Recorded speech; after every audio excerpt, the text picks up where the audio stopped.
जय दुर्गे दुर्गति परिहारिणी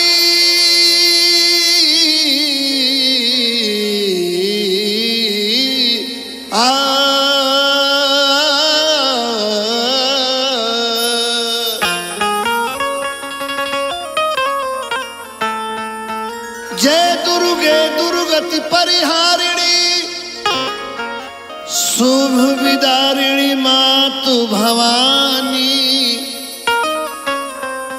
आदि शक्ति पर ब्रह्मा स्वरूपणी जग जननी चहु वेद बखानी। नवरात्र के समय बा। हाँ जी। दुर्गा मैया के पंडाल में स्थापित कइल बा। 9 दिन गांव के लोग शहर के लोग पूजा करता। बाकी जब जैसे भसान होता तहिया गांव के लोग माई के भसान करे खातिर मूर्ति उठावता। एगो भक्त जाके माई के चरण धर के रोवे लागल आ कहे लागल ताकत कैसे के करी हम विदैया नु हो आचर छोड़ी कैसे मैया। कैसे के करी हम विदैया नु हो आचर छोड़ी कैसे मैया। कैसे के करी हम विदैया नु हो आचर छोड़ी कैसे मैया।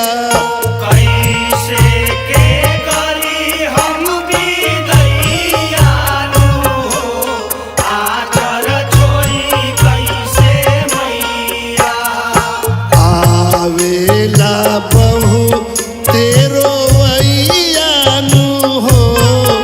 आचर छोड़ी कैसे मैया।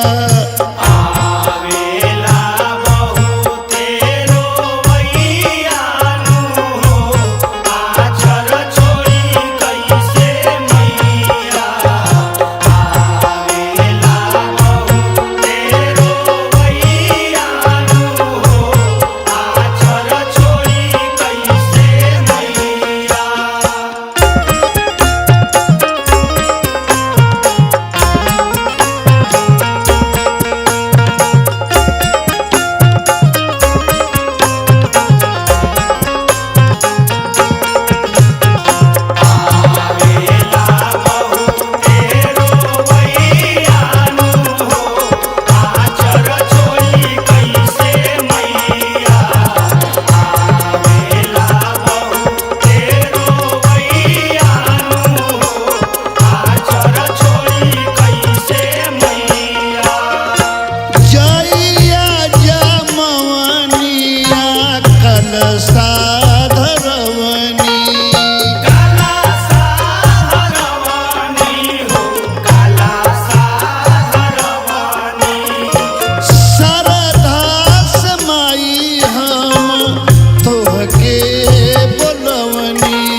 आचर छोड़ी कैसे मैया। नवदीना कैनी सेवा कैया नु हो आचर छोड़ी कैसे मैया। नवदीना कैनी सेवा कैया नु हो आचर छोड़ी कैसे मैया। नवदीना कैनी सेवा कैया नु हो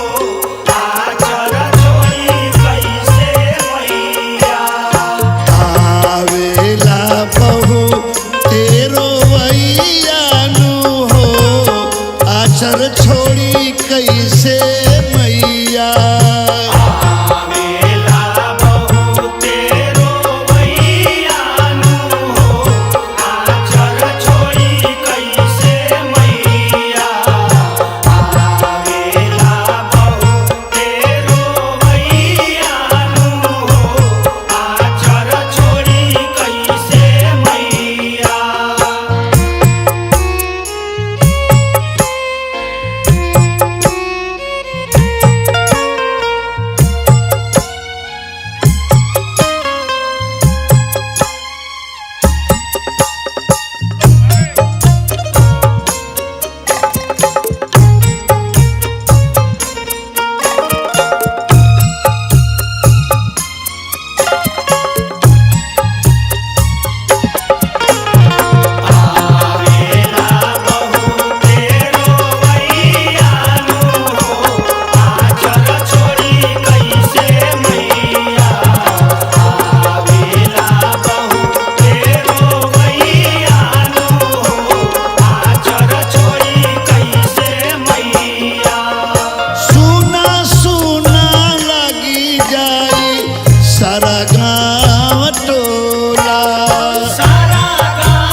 अभी जनी